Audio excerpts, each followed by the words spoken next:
So assignment 4.1, ethical and legal issues in research methods. So first of all, what are ethical and what are legal issues? Ethics is like what are like morals, so what is morally right or what is morally wrong, kind of like the unwritten law.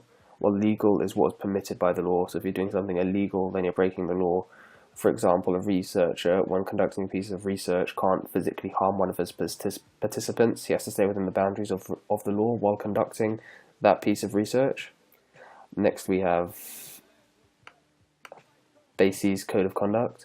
Well, first of all, BASIS stands for the British Association of Sport and Exercise Science, as you can see over here. BASIS make sure that experiments are done both ethically and legally. They're like rules or guidelines that all experiments have to follow. On the left over here, we can see that there's competence, consent, confidentiality, and conduct. These are like the 4 C's. First of all, competence. Competence is like how skilled the researcher is. So for example, if the researcher has never checked someone's blood pressure before, then they shouldn't be doing that because they're not qualified. Next we have consent. So consent is the researcher needs to inform all participants about everything they're going to do. For example, he can't tell his subjects that he only needs to check their height and their weight, and then after say, oh no, also I need your body composition, and ask them to do the skin fold caliper test. He can't do that. The participants need to be fully informed about what they're doing before they do it. Usually the researcher will give them a consent form that they have to sign at the beginning with all the details about the experiment. If they're under 18, then the participant should get their parent or guardian to sign it for them. So now we have confidentiality. So the participants can also choose whether or not the researchers are allowed to use their results as part of their data for the experiment. So for example, for whatever reason, after one of the participants does one of the tests and he doesn't want his results to be used as part of the researcher's data, then if he wants to, the researcher isn't allowed to use his results. Also, the personal details must not be shared unless the participants give the researcher permission to do so. And also in the researcher's results, so that just means that he can't use their actual names. He has to, like, for example, maybe call them participant A and participant B, or just number them or something like that. He can't use the actual names or anything like that. And last we have conduct. This is just the researcher has to do everything professionally, like make sure everything's done in order, and yeah, there shouldn't be any mistakes or anything like that. Just basically, it should be done professionally.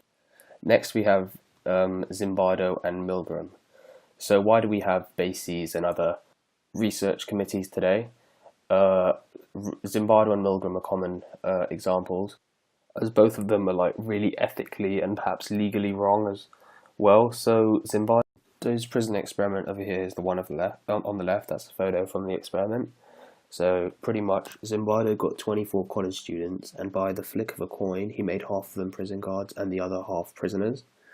The purpose of the test, or of the experiment, was to see if the guards would inherit the personality traits of normal police guards, and see if they could treat the prisoners like prisoners, knowing full well that they weren't actually prisoners. They were normal college students just like them.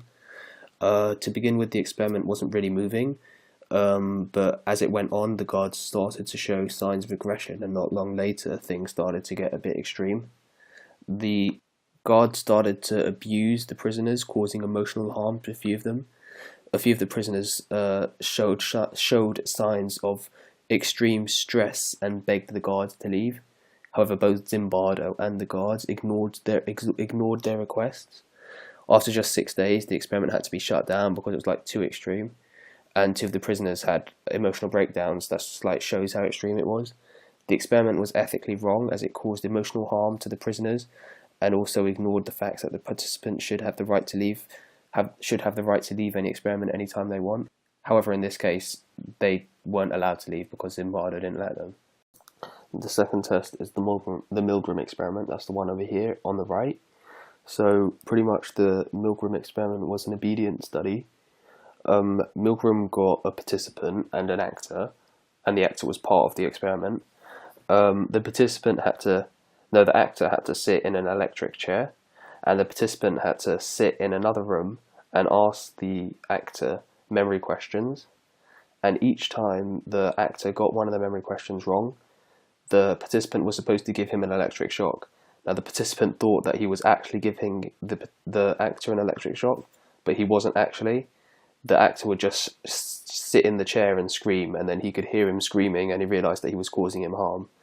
The purpose of the experiment was just to see if the participant would listen to Milgram, knowing that he's causing harm to someone else. And yeah, that's pretty much it. The test is really unethical because there's deception, and the participant isn't given full consent, which for all experiments the participants must be given full consent.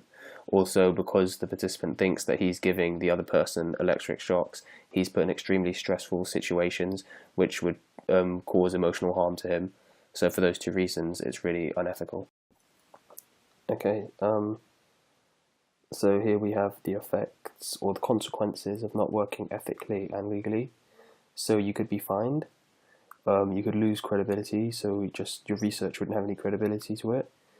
Jail times, like prison sentences, just go to jail. BASES accreditation, you could lose your BASES accreditation, which is kind of the same as losing your credibility. It just means that your research or your work won't have any credibility to it. Okay, so next we have scenarios. So, scenario 1. Teacher tries to help participant with a position. However, to obtain the position, the researcher has to touch the participant. Now, if the participant wasn't comfortable with this and took it the wrong way, then they could tell their parents, and the parents could take legal action against the researcher, leading to loss of BASES accreditation. The researcher could be fined and could possibly face jail time. So you can see like how serious it is that the researcher conducts all of his experiments professionally. Scenario 2. During one of the tests that the gymnasts are required to do, one of the participants can't keep up with everyone else and wants to stop. However, the researcher doesn't let them and tries to push them to keep on going. Now, the participant should have the right to leave any time they want. This would also, so in this case, this would also physically harm the participant, and the researcher would probably lose their BASES accreditation. Scenario 3. There we go. While testing how flexible the gymnasts are, the researcher asked the participant to do the sit and reach test and the V-sit test. However, during the testing, the researcher decides it would be a good idea for the participants to do the lying shoulder test as well. So now this is deception. So the researcher has to always give informed consent. Again, this could lead to the researcher losing their BASES accreditation and credibility of all of their work, as it's always essential that the researcher gives full informed consent. So that's now scenario 4. After doing the V-sit test, one of the participants is embarrassed by their results and don't want the researcher to use their name and results in their data. So this would be a confidentiality issue. Again, the researcher would probably lose their BASES accreditation, and the participant could sue them, probably, resulting in the researcher possibly paying fines and maybe facing jail time. Scenario 5. One of the gymnasts has a relationship with the researcher. Now, this is a legal issue, and the researcher would definitely lose all credibility and would face jail time along with the possibility of being fined. And that is it. Thank you.